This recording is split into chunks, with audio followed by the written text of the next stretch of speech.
Special Forces Operational Detachment Delta, or Delta Force, remains cloaked equally in official secrecy and popular legend. Becoming a member of this legendary group is no easy task. Just how much torture is a person willing to undergo to get a prestigious job? Given that an average of 250 resumes are submitted for every job position in the United States, one would assume quite a lot. But there's writing endless resumes, and then there's running 40 miles at night on an uneven forest trail while lugging a 50-pound rucksack with more weight added upon achieving each waypoint. And to even get into the application pool for that particular job, you first have to master the art of willingly jumping out of a perfectly functional airplane. This refers, of course, to the admission process for the U.S. Army's top commando unit, the Delta Force.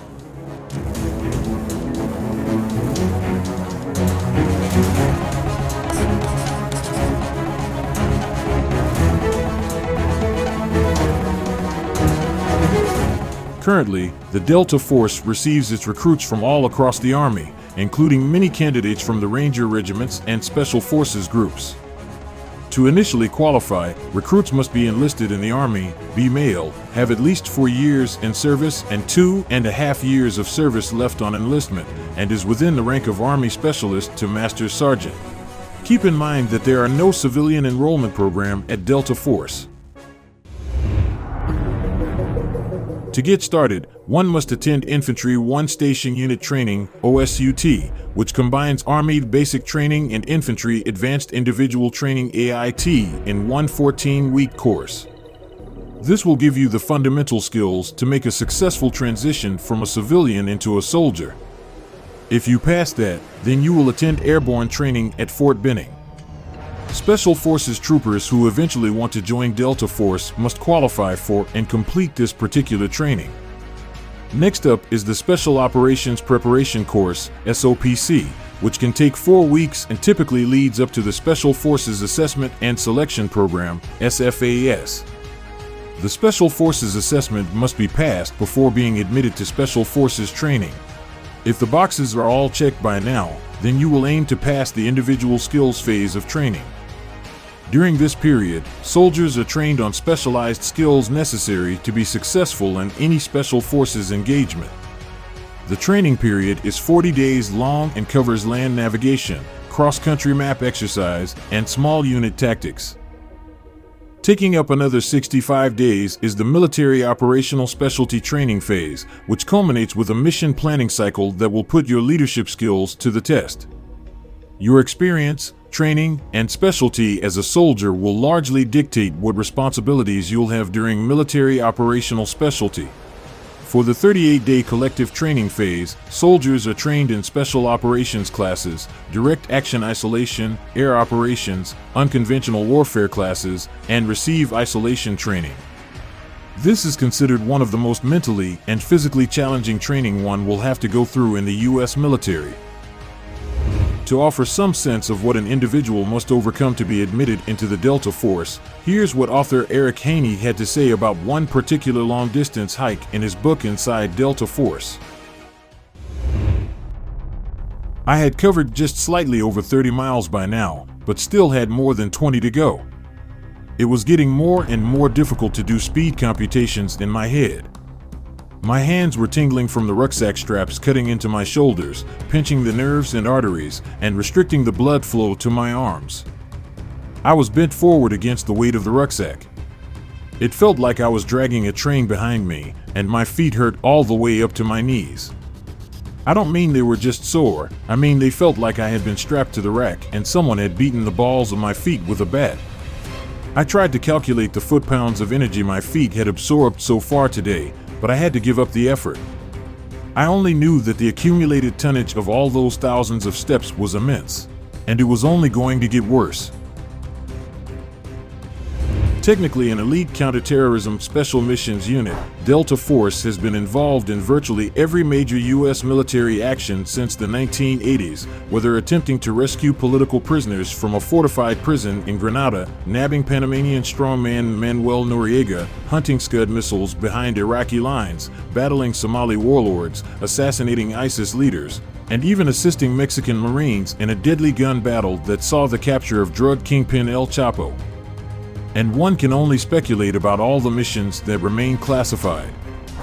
The unit's existence remains ritually unacknowledged by the U.S. government, despite its organization and aliases. A common one is Combat Application Group, CAG, being reasonably well documented in books by former members and its exploits celebrated in movies like Black Hawk Down and television series like The Unit.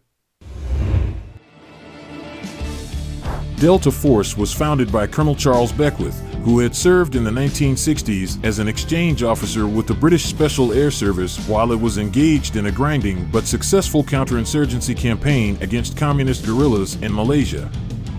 Beckwith was one tough cookie. During his stint commanding SAS troops in the jungle, he nearly died from a bacterial infection. Then, while commanding Green Berets in Vietnam, he was struck by a .50 caliber slug and survived after being triaged as a lost cause. These experiences left their impression on the Georgia native, who went on to devise the rigorous Q course used to train the Green Beret Special Operations Forces of today. Beckwith was convinced the Army needed an even more elite direct action unit with the mental and physical fortitude to operate independently at length in the field. Furthermore, he emphasized that units should only be composed of experienced officers and non-commissioned officers, NCOs, who had already proven their skills in the field. Today, Beckwith's vision still informs Delta Force's Selective Training Regiment. To even qualify for the Delta Operator Training Course, Delta recruits must possess years of experience, with qualification for parachute operations, a secret security clearance, and a clean disciplinary record. Reportedly, these requirements mean that 3/4 of Delta Force recruits are sourced from the Army's two other primary special operations units, the 75th Ranger Regiment, which often engages in larger-scale operations behind enemy lines, and the Green Berets, who specialize in embedding with, training and leading local forces in foreign countries. The operator training course itself places heavy emphasis on perfecting marksmanship, especially in hostage rescue contexts. Several facilities are maintained solely to practice hostage rescue scenarios in realistic environments ranging from large civilian buildings to airliners and warships. Delta trainees also receive instruction in demolitions, lockpicking, and even bomb-making techniques. They are trained by CIA operatives in espionage techniques, from shadowing persons of interest to transmitting intelligence via dead drops and even aggressive tactical driving, the kind you thought was only a fantasy reserved for action movies. Only a fraction of those selected to undertake the OTC manage to complete it. Obviously, it takes a rare individual to muster the physical endurance, mental adaptability, and sheer ambition to first qualify and then complete the 6-month operator training course. But there's also a sobering subtext to the extreme training regimen. Delta Force has historically often been called upon to perform missions with a high risk of failure. Operation Eagle Claw, the only Delta mission led by Beckwith, was an attempt to rescue hostages at the U.S. Embassy in Iran in 1979. It ended in flames before even encountering enemy forces when one of the helicopters involved crashed into the tanker it was refueling from, killing 8. In October 1993, Delta snipers Randy Sugart and Gary Gordon Delta hopped off an orbiting helicopter, having insisted they need to insert on the ground to save crashed Army helicopter pilot Michael Durant from a besieging mob in the streets of Mogadishu, Somalia. Both were killed minutes later, along with 3 other Delta operators who perished in a day-long battle that left roughly 1,000 dead. During the early years of the hunt for bin Laden, Delta operators saw action in Afghanistan, at one point coming to the rescue of Afghan President Hamid Karzai after he was nearly killed by an errant laser-guided bomb, and more discreetly in Pakistan and India's Kashmir province. They also participated in numerous raids during the invasion of Iraq and the lengthy counterinsurgency conflict that followed. Near the end of the U.S. mission in Iraq in 2009, the Washington Post reported roughly half of all Delta operatives in Iraq had received Purple Hearts for being injured in combat. In this light, the unit's brutal selection and training process is revealed to have a purpose beyond physical fitness fetishism. It's to help identify the kinds of individuals with the physical prowess and motivation to repeatedly undertake dangerous missions, which may indeed at times prove to be impossible. Thank you for watching. Subscribe.